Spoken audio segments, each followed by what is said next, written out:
The common denominator is reaction time. That's what a sprinter does. He reacts to the gun. He reacts to different guys making moves at different phases of the race. You know, boxing, the difference is you get hit. Obviously, much more, you know, reaction in boxing because the other guy's trying to tear your head off. You got to have a certain swagger to even become a boxer or a sprinter, and you know, they're gunslingers, so to speak, at heart, and that's what I really like. It gives an opportunity for guys to bring their skills and walk the talk. Thankfully, I've had my godfather, Rafael Garcia, to wrap me up. Yeah. And usually he'll just make a couple wraps for me, like this one here, and I'll be able to wrap it up in any training camp. It usually lasts me from 2 to 6 months. I only do 2 because you know how it is. Every boxer knows your wraps start smelling, so I have to get rid of them.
Well, you do it with resistance training, and this morning he was doing some Olympic lifting with Remy across the street here, and they've got him doing, you know, all-out repeats, 20s and 40s on the track, and from being dead stop to top end as quick as you can get there, and that's very strenuous and creates all sorts of micro tears and cuts in the muscle tissue, and of course when they build back, that's really what you want, is explosiveness. And I think that sprint training that the SNAC boxers do with Remy Korchemny directly applies to their performance in the ring. In sprinting, it's about the first 3 steps out of the blocks. In boxing, you take 2 or 3 steps to get in position to throw the power, and it's how quick you can get there and how quick you can throw the punch. So we're working on that part of Jessie's game. He really wants to work on his lower body, his legs, and start sitting down more on his punches and increasing his pop.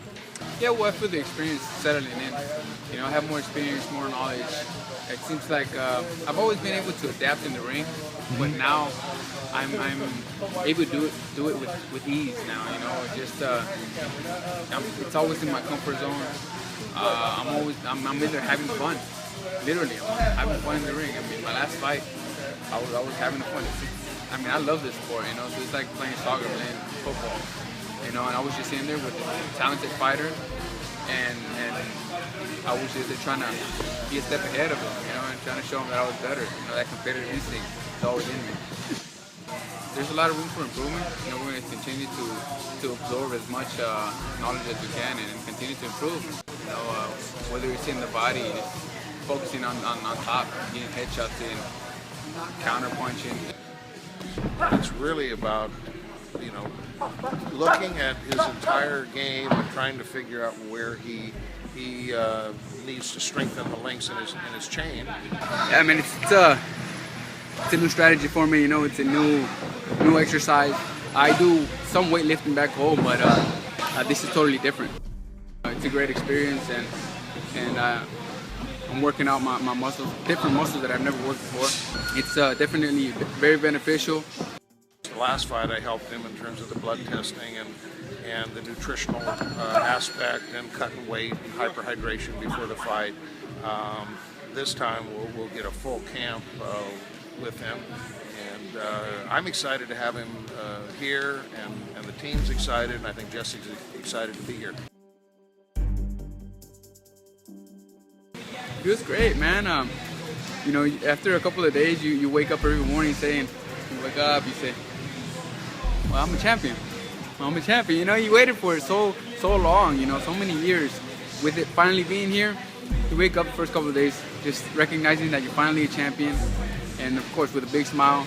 But then during the afternoon, the evening, you know, the next day, you always think, well, what's next? You know, I can't stay here. Not only the next fight, but what's my other dream? What's my next dream? You know, my next dream is to become known worldwide. You know what I mean? That's my main focus. Of course, focusing on each fight, performing at the highest level, and always continue to improve. That way we can give the fans a great fighter in Jessie Vargas, and hopefully, you know, they like my style and they enjoy it and they tune in each and every one of my fights. You know, my idol is Sugar Ray Leonard, and I dream to be in his position, you know, that he once was.